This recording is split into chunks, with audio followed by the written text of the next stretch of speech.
Hi, I'm John. We created Cruises with Friends to help you coordinate your sailings with the people you know. Hello, and welcome to Cruises with Friends. Today we'll be talking about how Royal Caribbean has recently changed their policy regarding what they allow on board when it comes to surge protectors, power strips, and adapters. The change was made quietly and hasn't been communicated very well or very clearly to the public, so there's been a fair amount of confusion among cruisers as to what the new policy is, how it's different from before, and what is and isn't allowed on board. We've been keeping up on the topic, and to the best of our knowledge, we have figured out what's going on. Wouldn't it be nice to get on a cruise ship and simply unplug from the digital world? Unfortunately, in today's modern society, that's rarely an option. Perhaps you need to check in with whomever is at home caring for your children or pets. Maybe you just want to keep up with the news and social media. Or, heaven forbid, in today's 24/7, always connected world, you might have to do some work. Like it or not, you're going to need your phone at least, and many of us travel with our laptops. If you bring your kids on board, each one probably comes with at least one device, and before you know it, you've got 4 phones, 2 tablets, 3 smartwatches, a Nintendo Switch, a CPAP machine, and a GoPro, all of which are hungry for electricity. Royal Caribbean's current policy regarding what you are prohibited from bringing on board includes electrical extension cords, including power strips, surge protected strips, and multi-plug outlets. This is specific to the U.S. site, and the exact wording of the policy may be slightly different for Royal Caribbean's other country-specific sites, so do check that out, but for the most part, they should all say and mean the same thing. What's changed is that you used to be able to bring a power strip as long as there was no surge protection, such as the one pictured here. Notice this item not only has USB ports but also 3-prong receptacles. Because it creates additional plug receptacles, it lands on the current prohibited list. As far as we can tell, this one would also be prohibited because it too adds additional plug receptacles, even though it plugs directly into an outlet. This type of adapter, which only has USB ports, it seems, is currently the only thing you are allowed to bring on board in terms of charging your devices.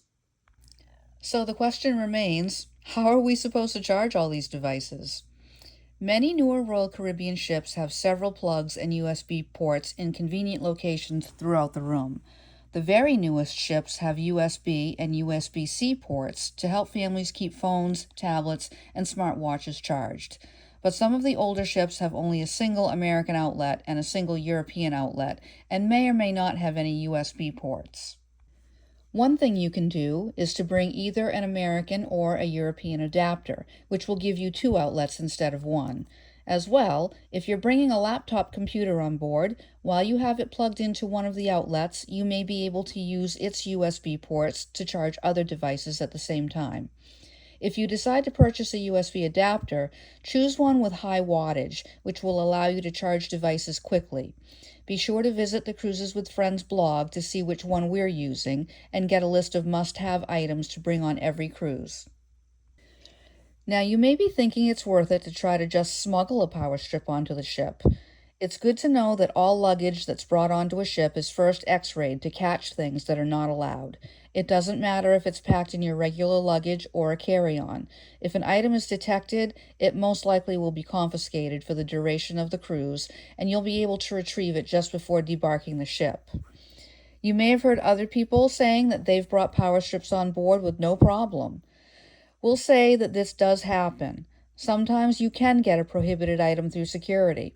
The problem is there's no way to tell if it will work out or not, and if you're counting on having that item, you might be very disappointed. As an example, on one of our most recent trips, we had 2 identical power strips, one in one carry-on and one in another. At the time, they were still theoretically allowed on board. Even so, one of them sailed right through security, pun definitely intended, and the other was flagged and confiscated. This just goes to show that sometimes things can be sort of random, so our best advice is just don't try it. So there you have it. We hope you found this guide informative and helpful. If you have any questions or feedback, we'd love to hear from you. You can always get a hold of us at info@cruiseswithfriends.com. We're looking forward to meeting you on the Flow Rider. If you haven't already done so, why not check out the Cruises with Friends website and smartphone apps?